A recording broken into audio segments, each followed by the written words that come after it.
Tēnā koutou katoa. This is the first royalty check I ever got for the first book that I wrote in 2016. It came from the US and it was worth $3.08 in US dollars though, so that's obviously more than New Zealand. However, it would have cost me more to cash in New Zealand than this check is actually worth. So I've kept it as kind of a failure souvenir, and that's what I want to talk about today. I want to talk about failure because so often it's our fear of failure that drives some of our most destructive behaviours. You know, it's our fear of failure that often results in us aiming for perfection and trying to get everything perfect so we don't fail. It's our fear of failure that makes us overwork to prove ourselves. It's often our fear of failure that stops us taking risks or innovating or putting ourselves forward or leaning in. And here's the thing with failure, right? Because this royalty check, had I have looked at this in 2016 and thought, okay, my first book was a failure. You don't know what you don't know, right? And how many times do we try something the first time and get it right? Not very often. Had I have looked at this and gone, I'm not cut out for writing books. I've done it, I've failed, that's it, end of the road. I'd never have gone on to write more.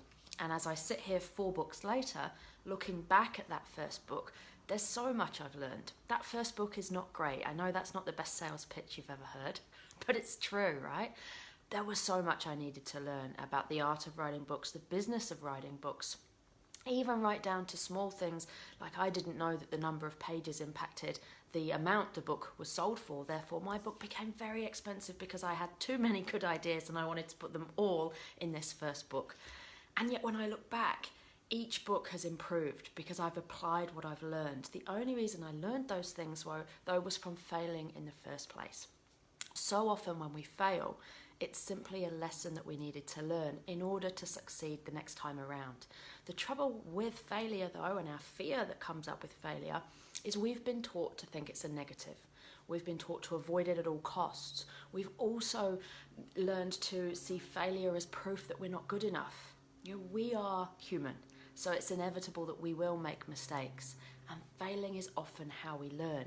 Yet we beat ourselves up when we fail and we see it as proof we're not good enough. There we go, end of the road. Don't try that again, you failed.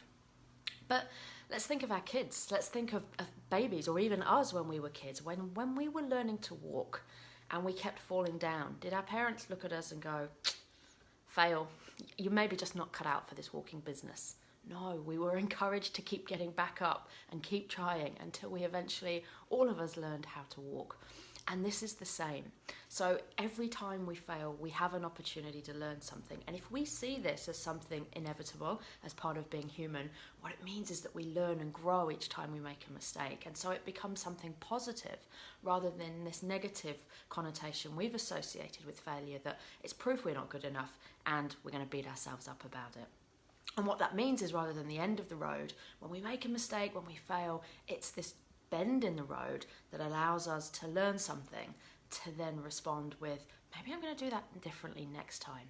So the next time you find yourself beating yourself up for making a mistake or for failing, simply pause and reframe it. What have I learned? How is this going to help me next time around? Because this royalty check taught me many things, and luckily I went on to write other books and applied those learnings to those other books. So now when I sell one book, it's worth more than this whole royalty check, and I sell 10 times more copies than I used to back in those days as well. But when we try something for the first time, generally we are not going to have all the answers because we're human. So we need to learn some of those answers, and most of us learn by trial and error. So of course failure within that framework is going to be inevitable. So as humans, we need to learn to embrace this and see it as a sign that we're learning and growing, as opposed to seeing it as the end of the road, proof we're not good enough, and a reason to beat ourselves up. So that's what I want to leave you with today. The reason I've written 4 books, the reason the ones these days are way more successful than this one ever was, is because of those failings. And that's how we learn. So in my mind, they become a positive.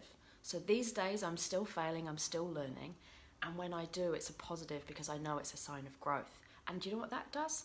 That makes me less fearful of failure, and it stops me beating myself up when that happens. So I hope some of that is helpful for you, and I hope whatever you're doing today, you're having a fabulous day. Ka kite ana.